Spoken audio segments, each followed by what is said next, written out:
જામ ખંભાળિયાની અંદર કાર્યક્રમ હતો, જળ યજ્ઞ કરવામાં આવ્યો અને એ જ કાર્યક્રમની અંદર જે આમ આદમી પાર્ટીના નેતા રાજુ બોરખતરિયા છે એ અચાનક ધૂણવા લાગ્યા. એટલે લોકોએ એવું કહ્યું કે આમ આદમી પાર્ટીના નેતા છે તે ધૂણ્યા, એટલે કે કોઈક એમને પડમાં આવ્યું. આપણે સૌરાષ્ટ્રમાં એવું કહેવામાં આવે છે.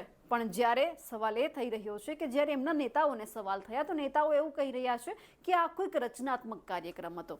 હવે જો રચનાત્મક કાર્યક્રમ હોય તો પછી ઈસુદાન ગઢવી છે તે રાજુ બોરખતરિયાને કઈ રીતે પગે લાગ્યા, કઈ રીતે એમના આશીર્વાદ લીધા. ખેર, આ બધો તો એમનો વિષય છે. પણ અહીંયા એ પણ જોવાનું છે કે બધા જ પક્ષના નેતાઓ એવા છે કે જે અવારનવાર કોઈ પણ આવા ભુવાજી પાસે જાય છે. એક બાજુ વિજ્ઞાન જાથા છે એ આ બધું નાબૂદ કરવા માટે આમને સખત વિરોધ કરી રહી છે કે અંધશ્રદ્ધા ના હોવી જોઈએ, તમે માનો પણ આટલી હદે ના હોવી જોઈએ. જ્યારે જ્યારે આવું બધું થાય છે, ભારત આપણે જે રીતે એક વિકસતો દેશ બની રહ્યો છે, ઉભરતો દેશ બની રહ્યો છે, અને એમાં પછી જ્યારે આ બધું થાય છે ત્યારે સવાલ એ થાય છે કે રાજકીય પક્ષોએ તમામ લોકોને કહેવું જોઈએ કે તમે આ બધા ઉપર વિશ્વાસ ના કરો, તમે ખુદ ઉપર વિશ્વાસ રાખો.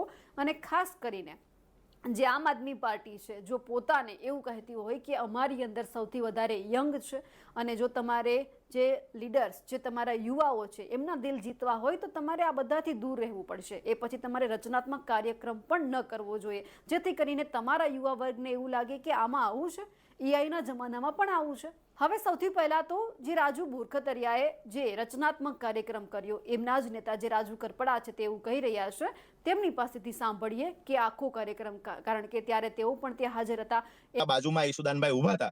હવે ઈસુદાનભાઈ એને પગે લાગે છે આવો કોઈ વિષય, જે પહેલી વાત એને કરી કે એને રચનાત્મક કાર્યક્રમ કર્યો, તો ઈસુદાનભાઈ એને કહે છે કે સ્વાભાવિક છે કે ભાઈ આપણે રચનાત્મક કાર્યક્રમ ક્યાંય બી આ પહેલો કાર્યક્રમ નથી, આવા ઘણા બધા કાર્યક્રમો થયા હોય છે, બરાબર છે. તો ઈસુદાનભાઈ સ્વાભાવિક છે કે કહે છે હા ઓકે વાત સાચી છે એમ કરીને આ વાત કરી. એમાં કોઈ પગે લાગ્યા છે, નીચે બેઠા છે અને જે એને પ્રાર્થના કરે છે આવી કોઈ વાત નથી. એક વાર નહીં, 5 વાર લાગ્યા, 10 વાર લાગ્યા. હું ગઈકાલથી મીડિયાની લાઈનો સાંભળું છું, હકીકતે આવું કાંઈ જ નહોતું.